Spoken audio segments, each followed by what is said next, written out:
संसार में चारों ओर चीख पुकार मचल बा। हर इंसान कौनो न कौनो समस्या, बीमारी, चिंता से परेशान बा। केहू भी केहू के मदद निस्वार्थ भाव से करे खातिर तैयार नइखे। यदि रउआ भी कौनो ऐसने समस्या से गुजर रहल बानी तो ई कार्यक्रम रउआ खातिर ही बा।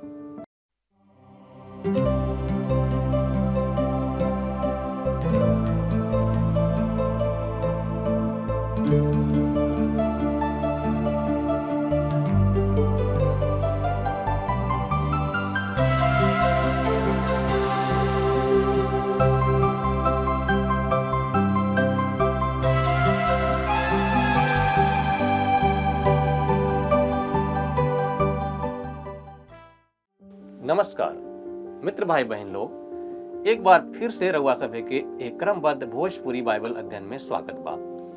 हम रउआ के धन्यवाद देतानी कि रउआ नियमित रूप से ये अध्ययन में भाग ले रहल बानी और ये परमेश्वर के वचन का अध्ययन कर रहल बानी जा। रउआ लोग के फोन और मिस्ड कॉल से हमनी के पता चल रहल बा कि एक कार्यक्रम से रउआ लोग के आशीष मिल रहल बा। हम अपने नया दर्शक भाई बहन के बतावल चाहतानी जे आज पहला बेर हमनी के साथे जुड़ल बा कि आजकल हमनी बाइबल से यूहन्ना के सुसमाचार का अध्ययन कर रहल बानी जा और आज हमनी 14वें अध्याय में पहुंच गए बानी जा। आज दुनिया के लोग बहुत परेशान बाणे और असंतोष, चिंता और निराशा के जिंदगी जी रहल बाणे। ये दुनिया में केहू ऐसन बा जे रउआ से कहत बा कि परेशान मत होख, चिंता मत करा, हमारा पे विश्वास करा। रे भाई बहन, ऐसन कहे वाला केहू और ना, यीशु मसीह हमें हमने से उनकर वादा है कि वो दुनिया के अंत तक हमने के संग रही हैं। अगर रउआ के यीशु में विश्वास और भरोसा पा तो रउआ कबो शर्मिंदा ना होकर। एकर कारण ई बा, यदि रउआ यीशु पर भरोसा कई के उनकरा पर विश्वास कैले बानी तो उ रउआ खातिर एगो जगह तैयार कर चुकल बानी जहाँ उ रहेलन, यानी कि परमेश्वर के संगे और हमेशा खातिर। यीशु कहले, हिम्मत रखा, हम दुनिया के जीत ले बानी। प्रिय भाई बहन लोग, अगर हमनी का यीशु एगो विजेता होए तो हमनियो भी एगो विजेता के जिंदगी जी सकेनी जा। हमनी के बस यीशु पर विश्वास और भरोसा रखे के पड़ी और उनकर आज्ञा के पालन करे के पड़ी। प्रिय भाई बहन लोग, ये दुनिया के हर इंसान खातिर ए से ज्यादा संतोषजनक कुछ ना हो सकेला कि ये दुनिया के रचयिता परमेश्वर यीशु मसीह हमनी के संगे बाड़न और कहता ने कि तोहार मन परेशान ना होके। तो आई हमने यही आत्मविश्वास से अपन आज के अध्ययन शुरू करें जा। आज हमने यूहन्ना 14 अध्याय ओकर 1 पद से लेके 6 पद तक अध्ययन कइल जाई। ताई ओकरा से पहले हमनी एगो सुंदर भजन सुन के अपन मन तैयार करें जा। विस्तार से आगे बढ़े से पहले मन के तैयार करे बदे सुनी एगो आत्मिक सुंदर गीत।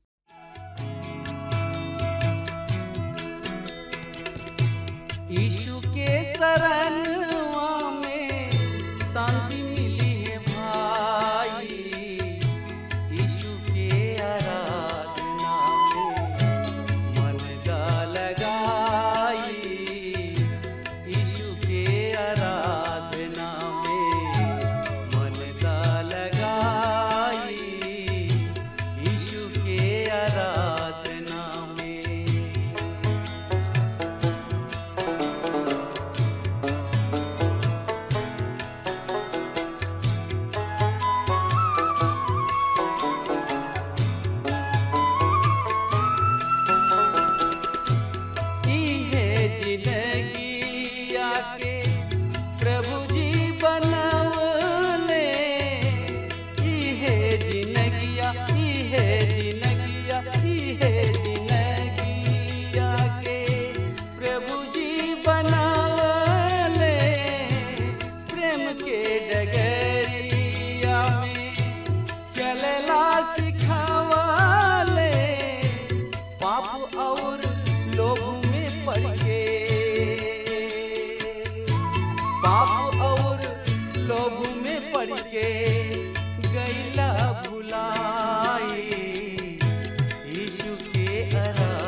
अंधविश्वास में फंस के परमेश्वर के छोड़ देला।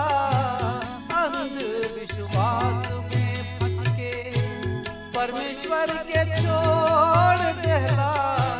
सोच विचार के देखा जिंदगी में का पैला। माटी के शरीर एक दिन, माटी के शरीर एक दिन माटी हो जाई। यीशु के आराधना में मन का लगाई। यीशु के आराधना में मन का लगाई। यीशु के आराधना में।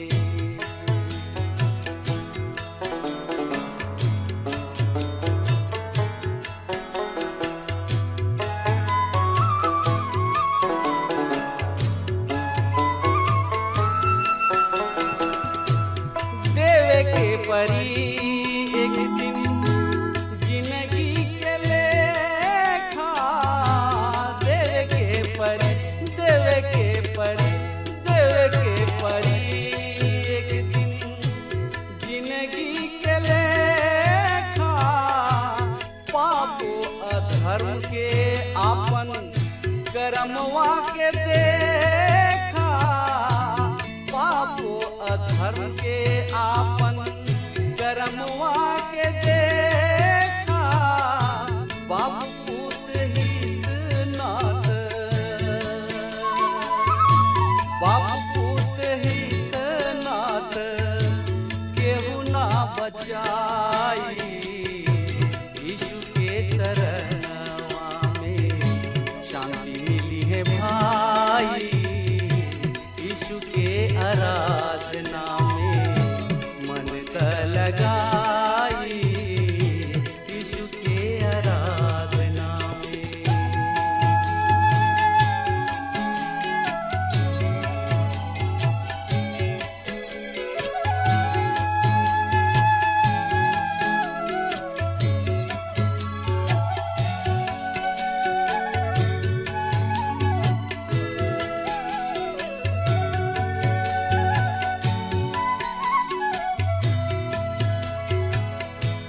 परमेश्वर पिता ई दिहलन सुंदर मनुष्य तन। परमेश्वर पिता ई दिहलन सुंदर मनुष्य तन। दारू गांजा भांग खाई के बिगाड़ देहला सुधा मन। दारू गांजा भांग खाई के बिगाड़ देहला सुधा मन। आखिरी में जीने की, आखिरी में जीने की बेकार हो जाई। यीशु के आराधना में। मित्र भाई बहन, बाइबल का अध्याय संदर्भ खोजे में हमनी का बहुते मदद करेला। मगर कब्बो कब्बो अध्याय का ई बंटवारा विषय के बीच ही में तुर देला। जौनंगा एजू अध्याय 14 चालू हो गई, मगर यीशु के बाद अध्याय 13 के साथे खत्म नहीं खे भइल। पतरस लइकन के नियर यीशु के साथे जाए का जिद करत रहे, जे पर यीशु उसे कहले कि ओ घड़ी तर ना, मगर बाद में जरूर उहाँ जाई। पतरस कहले, हे प्रभु, हम अबहिने तोहरी पाछे काहे न जा सकेनी। हम तोहरी खातिर अपन प्राण दे देब। यीशु से कहले, प्राण देवे का बात तो छोड़ा, तू सवेरे मुर्गा बोले से पहले ही 3 हाली हमार इनकार करबा। और ऐसने भइल। यीशु ओ लोग पर छावे वाला अनहरिया देखत रहने, ऐसे वो उन्हन लोग का हियाव बनावत रहले और उन्हन लोग के परमेश्वर के साथे उचित संबंध में ले आवतने। ऐसे ये अध्याय वास्तव में अध्याय 13 का ही विषय वस्तु है। तब से आज ले ये अध्याय बहुत विश्वासियन का हियाव बनावेला। यीशु अपनी चेलन का हियाव बढ़ावतने। यीशु अपनी चेलन का हियाव बढ़ावतने। यूहन्ना 14 अध्याय की पहला पद में लिखल बा, यीशु अपनी चेला लोग से कहलन, तोहन लोग के मन ना घबराए, तोहन लोग परमेश्वर पर विश्वास करे ले जा, तो हमरो पर विश्वास करे जा। आज संपूर्ण विश्व का लोग शांति की खोज में बा। खाली यीशु ही शांति दे सकेने। उस शांति का आधार प्रस्तुत करेले। परमेश्वर का विश्वास रखा और हमारियों पर विश्वास रखा। यूनानी भाषा जो उनकी नया नियम का मूल भाषा है, ओमे ई वाक्य आदेश कभी मिलेला। आपके ई विश्वास बा कि एक खास रेलगाड़ी से आप दिल्ली पहुंच जाए, तो का आप विश्वास से दिल्ली पहुंच जाए? ना, आपके रेलगाड़ी में बैठ के अपना के निश्चित छोड़ देवे के बा। यही तरह आप उद्धार पावेनी। आप मसीह में विश्वास क के अपना के निश्चिंत क के उनके हाथ में छोड़ देतनी। परमेश्वर पर विश्वास रखी और हमारो पर विश्वास रखी। यीशु का ई कथन सिद्ध करेला कि ऊ परमेश्वर की जैसन बने, बल्कि परमेश्वर हमें परमेश्वर में विश्वास रखे का मतलब है उनका में निजी रूप से विश्वास बल्कि भरोसा कल। यूहन्ना रचित सुसमाचार 14 अध्याय की दूसर का पद में लिखल बा, हमारी पिता की घर में रहे के खातिर ढेर जगह बा। अगर ना रहे तो हम तोहन लोग से बता देती, काहे से कि हम तोहन लोग खातिर जगह तैयार करे जातनी। प्रभु यीशु की पिता का घर कहवा है? ई विश्वास जगत सगरी सौरमंडल उनके पिता का घर है। प्राचीन युग में आदमी खातिर धरती सब कुछ रहे और सितारा चमकत ज्योति, मगर धीरे धीरे मनुष्य के सौर मंडल का ज्ञान मिलल, जौना में धरती एगो ग्रह है। यही तरह आकाश गंगा का ज्ञान मनुष्य के प्राप्त भइल कि ओमे अनेक सौर मंडल हमें, और इस सौर मंडल में बहुत आकाश गंगा बाड़ी। और अधिक खोज करे पर जानकारी मिलल कि सौर मंडल में बहुते दूसर ऐसन ऐसन चीज बाड़ी सा जिनका के ऊ नइखे जानत। उनके क्वासर्स नाम दिहल गई। इंग्लैंड में लागल दूरबीन से खोज कैला पर पता लागल कि क्लासेरा की पार भी कुछ बा। ऐसे ऊ लोग ओके ब्लॉप नाम देहलें। हमरी कहे का मतलब ई बा कि सौर मंडल का विस्तार हमारी समझ से बाहरी बा। ई सौर मंडल असीमित है। परमेश्वर हमनी के समझावल चाहतने कि हमनी का एगो कोना में पड़ल बानी जा और ऊ हम बाने। हमनी का सोचे नहीं जा कि हमनी का आपन एगो महत्व है। मित्र भाई बहन, हम आप लोग के ठेस पहुँचावल नहीं चाहत, मगर साँच तो ई है कि मानव जाति उद्धार के लायक ना रहे। परमेश्वर चाहते हैं तो हमनी के वचन द्वारा ही खत्म कर देते हैं, और न धरती न मनुष्य कुछ हो न बाचित, और न नया आकाश और नई धरती बनौते। मगर ऊ अपनी प्रेम के कारण कौना ना देखतने। ई तो उनकी न्याय और दंड का प्रदर्शन होखला, मगर ऊ हमनी से प्रेम करेलन। भले ही हमनी का एकदम भ्रष्ट होके नहीं जा, हमनी का उनकी प्रेम के लायक नहीं जा, मगर ऊ हमनी से प्रेम कैलें और आपन इकलौता बेटा दे दिले। जैसन कि हमनी के देखे नहीं जा कि सौर मंडल बहुते बड़ बा, तब वो यीशु कहलें कि ऊ हमनी खातिर रहे का जगह बनावे जाता ने। ऊ जगह खाली उनकी विश्वासियन खातिर है। ओइजा और केहू ना रही। बरिसों बरिस पहले हमार एगो पड़ोसी 200 इंच का दूरबीन लेके ओकर ऐना बना के काटत रहले। जब ऊ तैयार हो गई तो हम ओकरा से पूछत रहनी कि ऊ का देखतने। आखिर उबिया के ऊ हमरा से पूछले, आप का पूछत रह? हम कहनी, आपका इतना बोड़ आँख सर्ग में देखतिया। हम जानतनी कि आप का देखतनी, काहे कि यीशु वहाँ हमारी खातिर जगह बनावतने। यूहन्ना रचित सुसमाचार 14 अध्याय की 3 पद में लिखल बा, जब हम जाके तोहन लोग खातिर जगह तैयार क लेब और जहाँ हम रहब तोहनियो लोग ओइजा रहबा जा। सगरी बाइबल में यह मात्र एगो स्थान बा जहाँ परमेश्वर अपने लोगन के साथे ले गैला के बात कहतने। अब्राहम से परमेश्वर संसार में स्थान देवे का प्रतिज्ञा कैले रहने, उनका के आके अपनी संगे ले जाए के ना उ धरती पर अपन राज्य राखे का उनके प्रतिज्ञा देले रहले। देखी भजन 2 की 6वां पद में, जवन सड़क का राज होखी पुराना नियम का यह आशा है। ऐसे यीशु का बात सुन के चेला लोग अचंभा में पड़ गए। उत्तर काल में पौलुस थिस्सलुनियन के यह कहले कि ऊ उल्लास के साथे आई हैं और ई विश्वासियन के ले जाई हैं।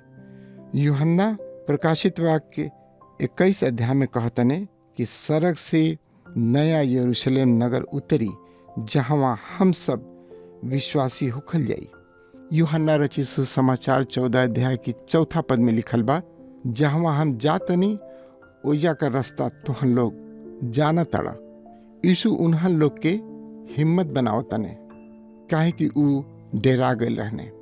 यीशु ओ लोग के वर्तमान से निकाल के अनंत काल का दर्शन करावत रहने, आत्मिक संसार का दर्शन।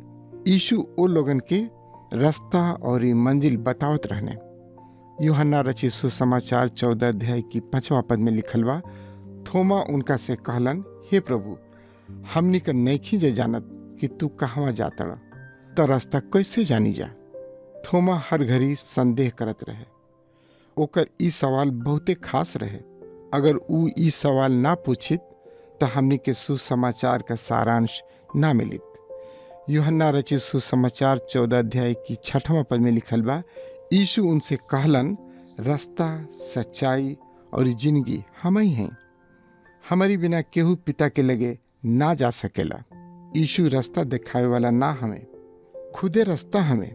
कलीसिया और कलीसियाई प्रथा सब आपके परमेश्वर के लगे ना ले जा सकेले, खाली प्रभु ही आपके परमेश्वर के लगे ले जा सकेने। आपके प्रभु के ग्रहण करही के पड़ी। यीशु इहो कहले कि ऊ सत्य हमें और जिंदगी हमें, ऊ जिंदगी का स्रोत हमें। घास से लेके सगरी आत्मिक जिंदगी का स्रोत उहे हमें। बिना हमारी द्वारा केहू पिता के लगे ना पहुंच सकेला। सालों पहले एगो पढ़वैया हमरा से कहलस कि ऊ बाइबल के पसंद ना करेला, काहे कि ऊ सैद्धांतिक है, मने सिद्धांतवादी। उदाहरण में ऊ इहे पद देखौलस। हम उसे कहनी कि ओकर बात बहुत साच बा और उस सच्चाई का गट्ठर है कि ऊ सैद्धांतिक होखे, हठधर्मी ना। मगर सगरी सिद्धांत साच ना होखेला। अगर हमरा के कहीं जाए के होखे तो हम चाहब कि हमरा के उहे अगुवाई करे जे जगह के ठीक से जानत होखे।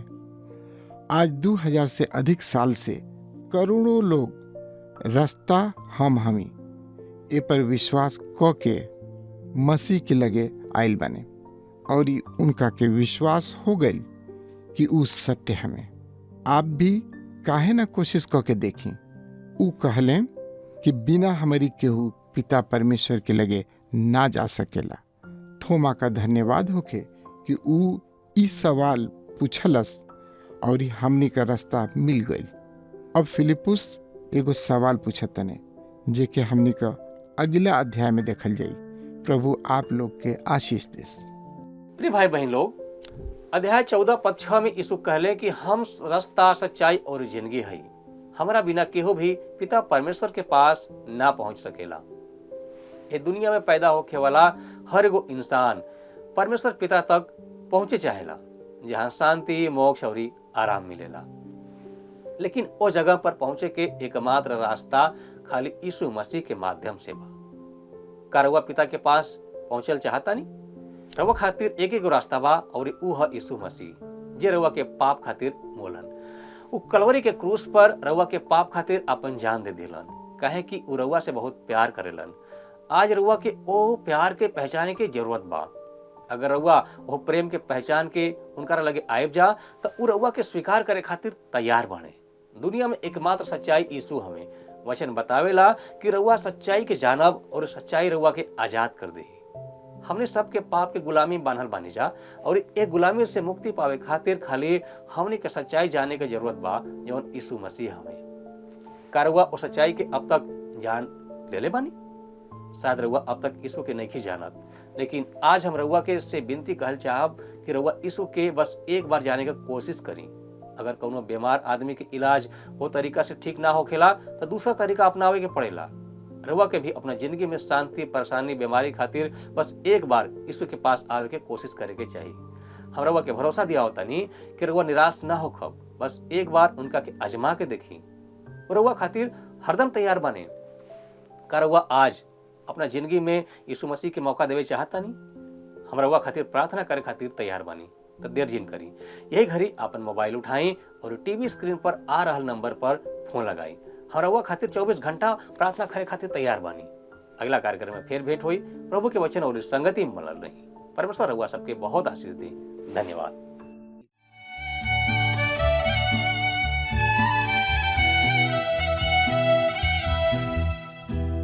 के भैया और बहिनी आई प्रभु के गुण गाई। गाँव के भैया और बहिनी आई प्रभु के गुण गाई।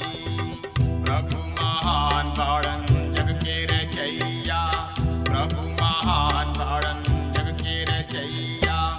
गाँव के भैया और बहिनी आई प्रभु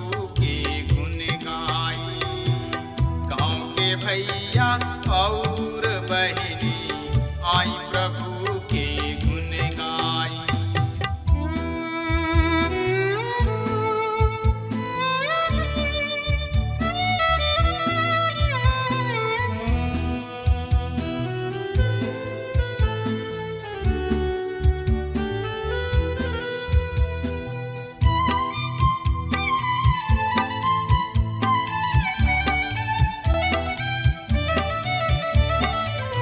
आकाश के तरई बन के चिरई उनकर भजन करे। भूमि नदिया और चटनवा जोर से थपरी पीटे।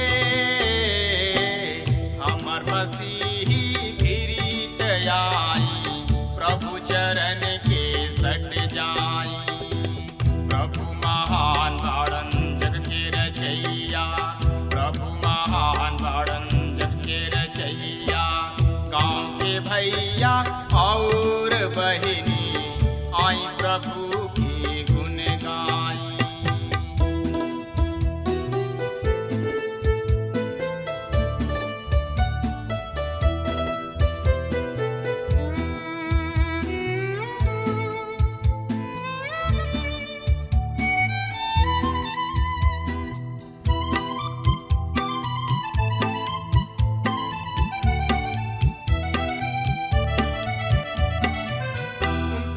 अगिया जे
दया करी प्रभु रउआ दया करे ना हो दया करे ना भक्त करेलन को हरिया दया करे ना भक्त करेलन को हरिया दया करे ना दया करी प्रभु रउआ दया करे ना हो दया करे ना दया करी प्रभु रउआ दया करे ना हो दया करे ना भक्त करेलन को हरिया दया करे ना भक्त करेलन को हरिया दया करे ना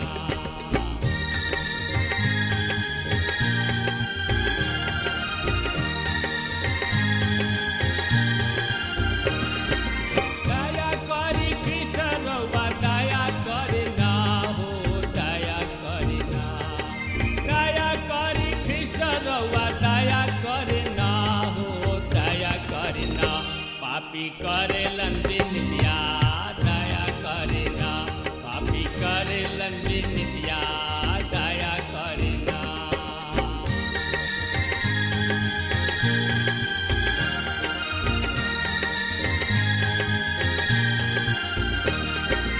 हाथ जोड़ी करी प्रभु शरण में सिसवा दया करे ना हाथ जोड़ी करी प्रभु चरण में सिसवा दया करे ना सेवक मांगेलन बरतनवा दया करे ना सेवक मांगेलन बरतनवा दया करे ना दया करे ना प्रभु दया करे ना जी दया करे ना दया करी प्रभु रउआ दया करे ना हो दया करे ना भक्त करेलन को हरिया दया करे ना सेवक करेलन को हरिया दया करे ना सेवक करेलन को हरिया दया करे ना यीशु का नाम सुखदाई भजन करो भाई ये जीवन दो दिन का यीशु का नाम सुखदाई भजन करो भाई ये जीवन दो दिन का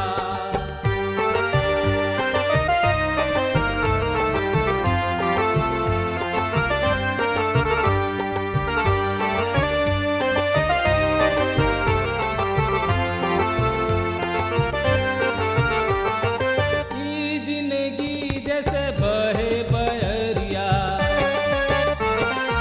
ई जिंदगी जैसे बहे बहरिया ई नहीं माँ उड़ी जाई भजन करो भाई ये जीवन दो दिन का यीशु का नाम सुखदाई भजन करो भाई ये जीवन दो दिन का